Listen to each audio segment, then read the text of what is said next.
Magandang umaga, ako si Willard Cheng, kasama ninyo sa Metro Morning. Live tayo ngayon at nakasimulcast sa Melo 947 BFM at sa DWAR Abante Radio 1494. Sama-sama nating harapin ang umaga. Bago yan ang headlines. Klase sa lahat ng antas suspendido sa Metro Manila at mahigit 100 ng mga lalawigan dahil sa patuloy na sama ng panahon. Mahigit 100 ng landslides tumama sa Baguio City. At Pentagon sa US, minamadali ang defense contractors sa paggawa ng mga armas. Suspendido ang klase sa lahat ng antas sa Metro Manila at mahigit 100 ng mga probinsya dahil sa patuloy na pag-ulan. Ang mga empleyado naman sa government offices, work from home muna. Narito ang Metro Morning Report ni Aileen Taliping. Dahil sa patuloy ng malakas na pag-ulan dulot ng epekto ng habagat, ipinag-utos ng Malacanang ang implementasyon ng work from home arrangement sa mga tanggapan ng gobyerno at alternatibong paraan ng pag-aaral sa mga pampubliko at pribadong mga paaralan sa Metro Manila at 15 lalawigan ngayong Lunes, Agosto 10, 2026. Ang direktiba ay pinalabas ng Malacanang sa pamamagitan ng Memorandum Circular No. 123 batay sa rekomendasyon ng National Disaster Risk Reduction and Management Council. Kabilang sa sakop ng work from home ay mga tanggapan sa National Capital Region, Ilocos Sur, La Union, Zambales, Bataan, Rizal, Cavite, Batangas, Occidental Mindoro, Benguet, Pangasinan, Abra, Tarlac, Pampanga, Oriental Mindoro at Bulacan. Hindi kasama sa work from home ang mga ahensya na naghahatid ng pangunahing serbisyo at tumutugon sa mga kalamidad tulad ng mga hospital, search and rescue at iba pa. Nakasaad din sa Memorandum Circular na ipinaubaya na sa mga local chief executive ang pagpapatupad ng kanselasyon o suspension ng klase at mga tanggapan ng lokal na pamahalaan. Nasa diskresyon na rin ng mga pribadong kumpanya kung magpapatupad ng alternatibong paraan sa pasok ng kanilang mga empleyado. Para sa Metro Morning, Aileen Taliping, Billionaire News Channel. Mahigit 100 ng landslide ang tumama sa Baguio City dahil sa lakas ng ulan. Ang detalye sa Metro Morning Report ni Alex Asalil.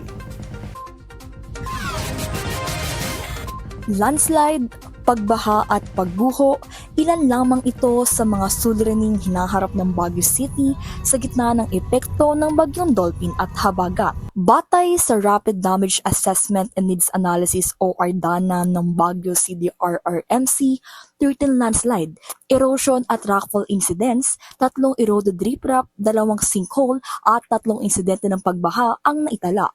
Umabot din sa 37 ng ulat ng mga natumba o nahigang puno. 5 pamilya o 25 na katao naman ang napilitang lumikas. Kabilang dito ang 17 katao mula sa San Luis Village habang 8 residente mula sa Campo Filipino ang pansamantalang nakituloy sa kanilang mga kamag-anak. 13 bahay naman ang napinsala, 2 ang totally damaged at 11 ang partially damaged. Samantala, nagpapatuloy ang search and rescue operations sa Suruggisad kung saan 12 individual ang naapektuhan matapos matamaan ng erosion.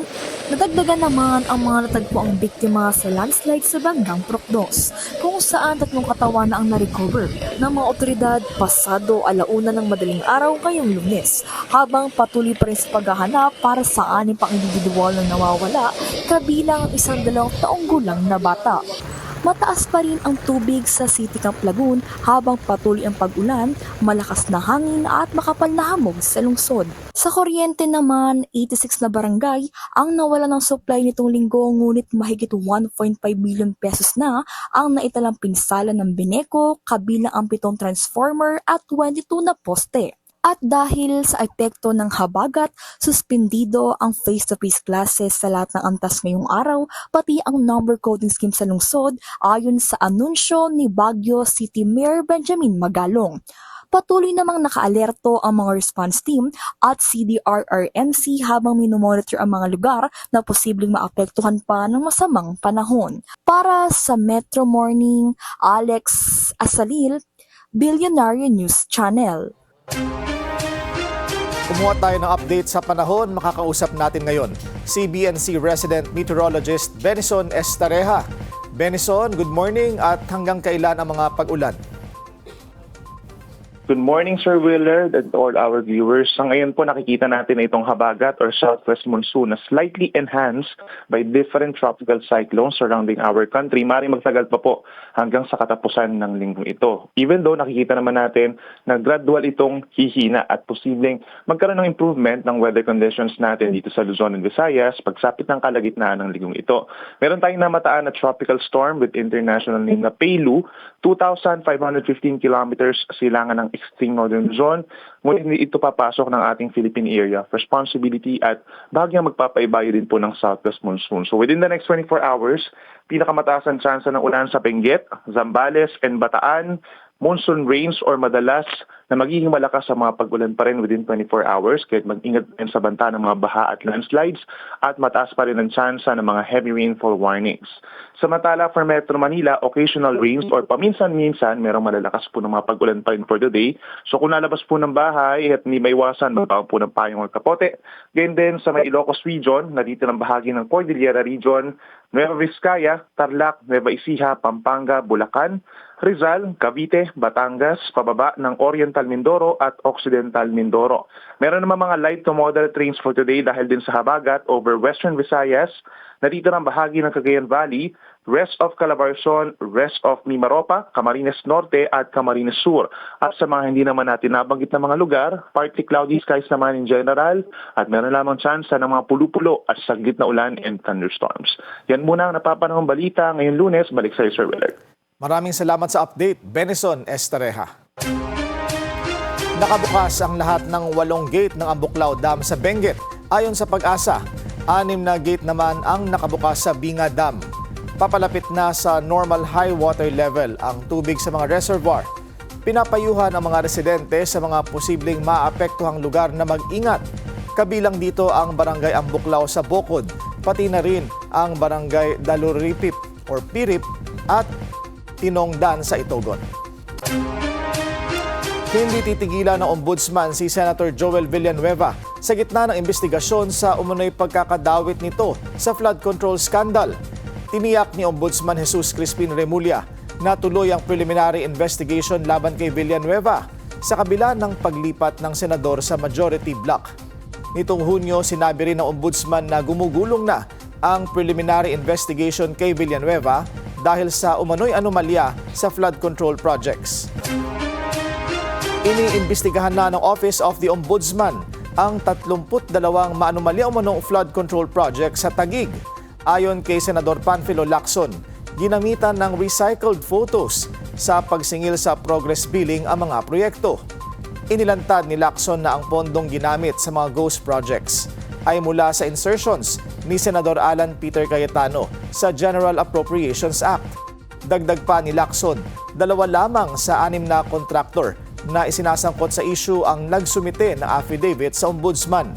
Isasama naman sa kakasuhan ng plunder ang 4 na kontraktor matapos silang umatras sa pangakong magtestigo. Patuloy ang pagtaas ng level ng tubig sa Marikina River. Kumuha tayo ng update mula kay Charmaine Abong. Good morning, Charmaine. Kumusta na ang sitwasyon dyan? Willard, hanggang sa mga oras na ito, nasa 16.2 meters ang level ng tubig dito sa Marikina River, kung saan nananatili ito sa second alarm dulot ng patuloy at magdamag na pag-ulan dahil sa habagat. Libo-libong mga residente na rin ang lumikas na sa 28 evacuation dito sa Marikina. Una na rin sinuspinde ng Marikina City Government ang face-to-face at online classes sa lahat ng antas ng public at private schools dito sa lungsod. Samantala nanawagan naman si Marikina Mayor Maan Chodoro sa DPWH na agad ayusin ang Tumana Pumping Station para matapos itong magkaroon ng pagbaha sa ilang bahagi ng Barangay Tumana. Ayon sa alkalde, nakaranas ng pagbaha sa ilang bahagi ng Barangay Tumana, kabilang ang Libis Bulelak, Malanday at Creekside dahil hindi maayos na inailalabas ang tubig mula sa mga apektadong lugar. Agad namang ipinaalam ni Chodoro sa DPWH at sa contractor ang sitwasyon at hiniling na maibalik sa full operation ang pumping station sa lalong madaling panahon. Samantala, Willard, sa lagay ng panahon, bahagyang humina na ang pag-ulan dito sa Marikina. Habang nananatiling makulimlim ang mga ulap dito, nasa orange rainfall warning pa rin ang lungsod. At sa mga oras na ito, nasa 16.2 meters ang ilog habang nakataas pa rin ito sa second alarm. Patuloy naman na minomonitor ng Marikina LGU ang antas ng tubig at lagay ng mga residente habang inaasang magpapatuloy pa ang pag-ulan dulot ng habagat. Balik sa iyo, Winner. Maraming salamat sa update, Charmaine Abong. Unti-unti nang bumabalik sa kanilang mga bahay ang mga evacuees sa Lian, Batangas. Ang iba pang detalye sa Metro Morning Report ni Nilo Dagos. Dito sa Lian, Batangas, unti-unti nang bumabalik sa kanilang mga tahanan ang mga residenteng 2 araw ding nanatili sa mga evacuation centers dahil sa matitinding pag-ulan at mga pagbaha. Sa mga nakalipas na oras, kapansin-pansin na humupa na ang ulan at unti-unti na rin bumaba ang tubig baha dahilan para payagan ng makauwi ang mga residenteng nasa mga lugar na itinuturing ng ligtas. Nitong linggo ng gabi, 9 na evacuation centers na ang isinilalim sa decamping. 5 evacuation centers na lamang ang may natitirang mga evacuees habang patuloy na minomonitor ng lokal na pamahalaan ng mga residenteng nagsisimula ng bumalik sa kanilang mga bahay.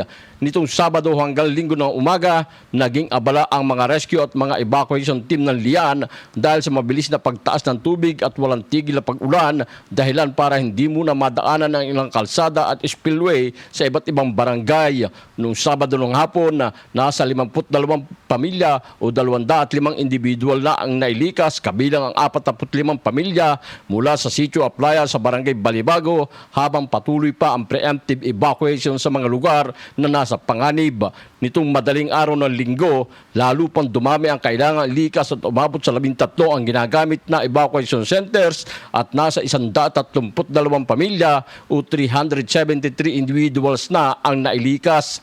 Sa gitna ng sitwasyon, tuloy-tuloy naman ang operasyon ng Lian MDRRMO kasama ang Philippine Coast Guard, PNP, Bureau of Fire Protection, Municipal Health Office, ganoon din ang MSWDO, DepEd at iba pang mga response agencies para sa rescue, evacuation at medical assistance at monitoring sa mga lugar na apektado ng baha. Samantala, suspindido naman ang klase sa lahat ng antas, pampubliko at pribadong paaralan sa Lian ngayong araw ng Lunes dahil sa inaasahang yellow rainfall warning at dahil kailangan munang linisin at ayusin ang ilang paaralang pinasok ng baha bago muling gamitin. Bagamat unti-unti nang bumabalik sa kanilang mga tahanan ng mga evacuees, nananatili ang paalala ng mga otoridad na huwag maging kampante at patuloy na sumabaybay sa mga abiso, lalo na kung muling lalakas ang ulan o tataas ang tubig sa mga mabababang lugar. Para sa Metro Morning, Nilo Dagos, Billionaire News Channel. Nanawagan ang mga binahang residente sa San Fernando, Pampanga ng mas maayos na flood control sa lugar matapos ang patuloy na pag-ulan dulot ng habagat. Ang detalye sa Metro Morning Report ni Lian Bustillos. Lampas tuhod na baha ang tumambad sa mga residente ng Barangay Santo Niño sa San Fernando, Pampanga, bunsod ng malakas na pag-ulan dulot ng habagat. Sa bahay na ito nakatira si Manuel na dating residente ng Mexico, Pampanga at lumipat sa naturang barangay dahil mas malapit daw ito sa pinag-aaralan ng ilan sa kanyang mga anak. 4 na buwan pa lamang siyang naninirahan dito at umaasa raw na hindi na muling mararanasan ang pagbahang umabot hanggang tuhod na naranasan nila noon sa bayan ng Mexico. Pero bilang dati ring residente ng Barangay Magliman sa isa pang bahagi ng San Fernando, hindi na raw siya nagulat nang muling bumaha ang lugar matapos ang magdamag na pag-ulan. Kahit saan ka pumunta, talagang baka. Wala na akong iyaan pa pa sarili ko, ay ganito, ganyan, magsisilip. Hindi, ganun na lang. Kahit saan ka pumunta, Mexico, Magliman, parting San Fernando, ito rin San Fernando dito. Samantala, ang mag-live-in partner naman na sina Christina at Justin ay nanggaling din sa kanilang mga bayan sa Pampanga bago lumipat sa Barangay Santo Niño upang mas mapalapit sa kanilang mga trabaho. Kampante raw ang dalawa sa lugar dahil napaliligiran ito ng mga highway kaya naman laking gulat na mga ito nang bumaha. Pasok ko po kasi is madaling araw since consider po ako 2 a.m. So medyo yun po malamig po tapos malakas yung ulan tapos baha pa. At para naman sa mga matatagal ng residente ng barangay, tila naging scheduled event na raw ang pagbaha sa syudad tuwing dumarating ang tag-ulan. Kaya naman ang ilang deboto ng Virgen de los Remedios at Santo Cristo del Perdon nagpatuloy na lang sa pagdaraos ng Cruzada de Penitencia y Caridad o ang paglalakbay ng mga imahe ni Jesucristo at ng Birheng Maria para sa mga deboto sa Pampanga. Samantala, habang hindi pa tiyak kung kailan huhupa ang baha sa lugar dahil sa patuloy na pag-ulan, may panawagan ng ilang residente ng San Fernando sa pamahalaan. Kasi po, kapag maayos naman po kasi yung daanan ng tubig po walang mga basura ganyan or may maayos na flood control project, hindi naman po kasi babahan ng ganito dito. May maayos po na dadalawin yung Para sa Metro Morning, Lian Bustillos, Billionaire News Channel. Kumuha tayo ng update sa sitwasyon sa Marikina. Makakausap natin ngayon si Mayor Maan Teodoro. Magandang umaga po sa inyo, Mayor. Magandang umaga, Willard. Magandang umaga din sa ating mga tagapanood. Salamat po. Kumusta po ang sitwasyon ngayon, ma'am, sa Marikina River? Yes, as of 7 o'clock a.m., nasa 16.1 meters ang level ng Marikina River. And sa ngayon, second alarm pa rin ito. At ang mga evacuation centers natin ay bukas pa rin para tumanggap ng mga kababayan natin na gustong lumikas o gustong mag-preemptive evacuation. May mga lugar na hubang binaha sa lugar ninyo, Mayor? Yes, may mga low-lying areas po tayo na naitalang nagkaroon ng pagbaha, katulad ng mga barangay sa Tumana, sa Malanday, Nangka, and kaninang madaling araw medyo nag-overflow yung creek natin dito sa may Sapang-Baho, sa may Mountain View Village, sa may Santa Elena. Pero ngayon humupa na rin siya. Sa ngayon, ma'am, ilang pamilya na po ang mga nasa evacuation centers nila? Yes, as of 7 a.m., may 2,016 families tayo na nasa mga evacuation centers or a total of 11,051 individuals. Masasabi niyo ba, ma'am, na kahit papaano ay gumagana ang mga flood control measures sa lungsod? I think tingin ko gumagana naman siya, especially itong ginagawa nating dredging, pagpapalawak at pagpapalapad ng ating ilog. Talagang lumaki yung carrying capacity ng ilog natin simula ng i-dredge ito.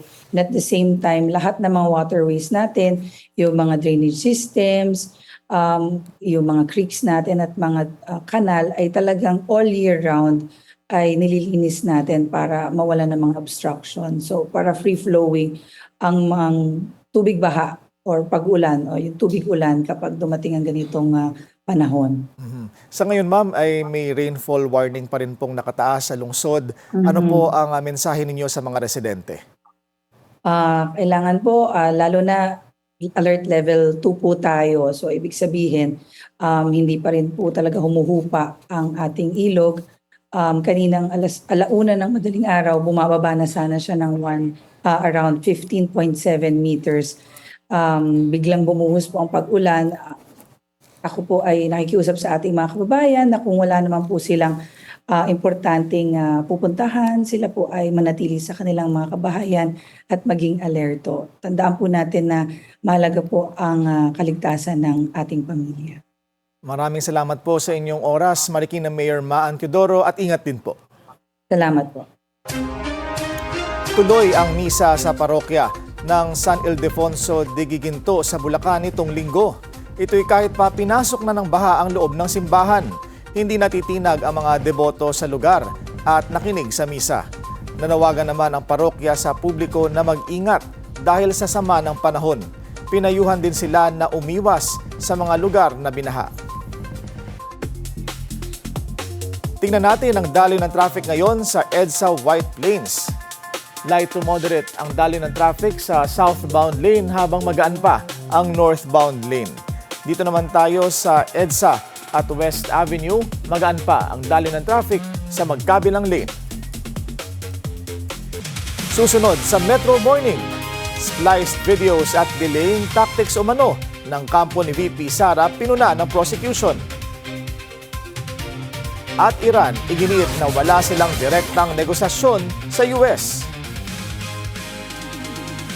Kape muna tayo, ang detalye matutunghayan sa pagbabalik ng Metro Morning.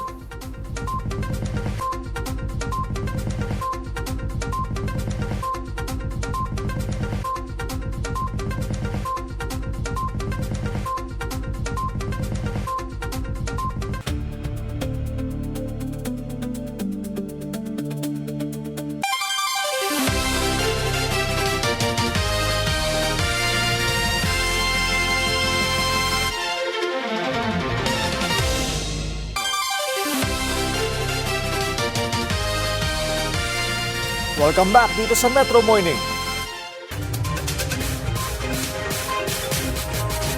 Patuloy ang masamang lagay ng panahon sa Metro Manila. Alamin natin kung ano ang epekto nito sa traffic. Makakausap natin ngayon si Ryan Reloban, nag-uulat ng live sa Parañaque City. Good morning, Ryan. Willard, good morning nga. Dahil nga sa pagbuhos ng malakas na ulan, simula pa yan kaninang madaling araw ngayong Lunes, August 10, 2026. Binaha ang ilang lugar dito sa lungsod ng Parañaque. Kabilang na nga itong kinatatayuan ko ang kahabaan ng barangay San Dionisio.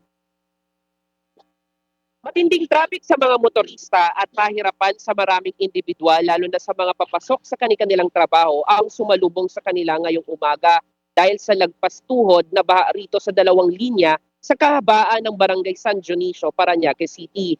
Dahil dito, mabagal ang pagdaan ng mga sasakyan, partikular ang mga motorista, sa mga nahihirapang makalusot sa baha. Kailangan maghinay-hinay ng mga motorista dahil hindi agad nakikita ang kondisyon ng kalsada sa ilalim ng tubig. May ilan ding sasakyan na pansamantalang bumabagal o humihinto upang tiyaking ligtas ang kanilang pagdaan. Sa kabila ng kanilang sitwasyon, tuloy pa rin ang biyahe ng ilang residente at manggagawa. May mga naglalakad pa rin sa gilid ng kalsada, bitbit ang kanilang mga gamit patungo sa kanilang trabaho. Ilan sa kanila kinakailangan makipagsabayan sa malakas na ulan at baha para lamang makarating sa kanilang destinasyon. Samantala, hindi rin nagpapahinga ang mga tauhan ng Sentro Parañaque. Makikita ang kanilang mga tauhan sa naabala sa paglilinis sa mga bahaging maaaring makaapekto sa daloy ng tubig. Isa-isang kinukolekta ang mga basurang nakikita sa paligid, kabilang ang mga maaaring napunta sa mga kanal at drainage. Nasa lugar din ng truck ng sentro para sa agarang paghakot ng mga nakokolektang basura. Gayunpaman, hindi pa kahit patuloy ang paglilinis, nananatiling hamon ng mabilis na pag-agos ng tubig dahil sa mga pag-ulan. Kaya naman hinihikayat ang mga motorista at pedestrian na mag-ingat, lalo na sa mga bahaging malalim ang baha at dumaan muna sa mga alternatibong ruta. Paalala na naman sa mga residente, Willard, ng Parañaque LGU na manatiling alerto at makinig sa mga abiso ng lokal na pamahalaan sakaling lumala pa ang pagbaha, lalo na yung mga nasa mababang lugar. Willard, itong kinatatayuan ko ay pataas pa rin yung pagbaha dito dahil nga ayon sa mga nakausap natin mula dun sa sentro ay umapaw yung ilang creek na nandito sa lungsod ng Parañaque. At kung makita nyo nga sa aking likuran, Willard, dun sa pinakadulo ay aabot na yan na lagpas tuhod pa yung baha na mararanasan doon hanggang dulo dito sa kahabaan ng San Dionisio sa Parañaque City. At dun sa matindi na yung traffic na nararanasan dito, lalo na dun sa kabilang linya, Willard, papasok dun sa ilang barangay dito sa lungsod ng Parañaque. Willard? Maraming salamat sa update, Ryan Reloban. Kanselado na ang impeachment trial ngayong araw dahil sa mga pag-ulan. Sa advisory na inilabas ng Senado ngayong umaga, work from home setup ang mga empleyado ng Senado. Maliban sa trial, kanselado rin ang sesyon ng Senado. Inaasahang magpapatuloy ang paglilitis bukas. Hindi lang sa loob ng impeachment court nagpapatuloy ang laban sa impeachment trial ni Vice President Sara Duterte, kundi online na rin. Ayon kay House Prosecution Panel spokesperson Zia Alonto Adyong, may mga sumusubok umanong linlangin ang publiko sa pagpapakalat ng peke o spliced videos. Narito ang Metro Morning Report ni Isaiah Mirafuentes. Pagpapakalat ng fake news, ganito raw kung paano labanan ng mga nasa panig ni VP Sara ang mga ebidensya ng prosekusyon. Sa eksklusibong panayam kay House Trial spokesperson at Lanao del Sur Representative Zia Alonto Adyong, sinabi niyang nililito ng mga taga-suporta ng BC ang publiko. Yung mga followers nila ay they are really engaged into spliced videos, yung mga manufactured na mga videos na yung sinasplice nila at the same time iba yung messaging na nilalabas, puros mali-mali nga. Maliban dyan, sa loob naman ng impeachment court, may kakaibang diskarte rin raw ang depensa. Ani Adyong, pilit ng defense team na pinatatagal ang paglilitis na paraan nila umano para manalo sa laban. We all understand that the impeachment trial is half political and half legal, di ba? And the senators would, apart from appreciating the evidence, they would also listen to the call of the people. kung mababa yung turnout sa engagement sa publiko, talagang ang mga talagang it would actually impact on the way the Senate acting as impeachment court would approach the entire case. No? Samantala, ipinatatawag na sa impeachment court ang dalawang testigong maituturing na hostile witness o malapit sa bise. Yan ay sina Special Disbursing Officer ng OVP na si Gina F. Acosta at ang Special Disbursing Officer ng DepEd na si Edward Pajarda. Para sa Metro Morning, Isaiah Mirafuentes, Billionaire News Channel. Walang direktang negosasyon ang nangyayari sa pagitan ng Estados Unidos at Iran. Dagdag ng Iranian Foreign Minister na si Abbas Araghchi, walang balak ang Tehran na makipagdialogo hanggang patuloy pa rin ang paglabag ng US sa kanilang interim deal. Samantala, sinabi ni Araghchi na nasa final stages na ang kasunduan ng Iran at Oman tungkol sa Strait of Hormuz. Magtatakda ito ng mga bagong shipping lane na gagamitin sakaling matupad ng US ang iba pang kondisyon at muling buksan ang strait. Sama-sama nating harapin ang umaga. Muli ito si Willard Cheng para sa Metro Morning, live at nakasimulcast sa Melo 947 BFM at sa DWAR Abante Radio 1494. Manatiling nakatutok. Susunod na ang Memo. Good morning, Corina. Sana hindi ka good binaha. morning! Oo. Ano? Sana hindi ka binaha. Hindi naman. Willard naman, 3 minuto lang yung bahay ko dyan. Hindi naman pag yan binaha, ibig sabihin malapit nang magunaw ang mundo. Dahil napakalapit. Oo. Pero, yan ang talagang top story. Nakita ko na naman lahat ng mga binaha. Biro mo yung katedral sa Pampanga. Oo. Talagang binaha? Parang ngayon ko lang nakitang ganyan yan. Ano ba ang ibig sabihin nun? Na mas marami ang rainfall ngayon kaysa doon sa rainfall last year bago nagkaroon ng mga flood control project na inimbestigahan. Naku, di ba may balita nga tayo lately, kulang pa ang tubig sa mga dam natin eh. Kulang? Oo. Pero Ganun ngayon, ba syempre, yun? nakakahabol na sila. Oo. Oh, so ngayon nakakahabol. Hindi naman yun ang ikinatutuwa ko. Ang ikinalulungkot ko, bakit pa tayo binabaha? Hindi yata sa Angat Dam napupunta. Ang tubig napupunta sa sa mga kali. Oo. Di ba? So, pag-usapan po natin, ano ba talaga ang punot dulo nitong pagbabaha na naman na ito at kailan ito matatapos? Manatiling nakatutok. Susunod na ang Memo.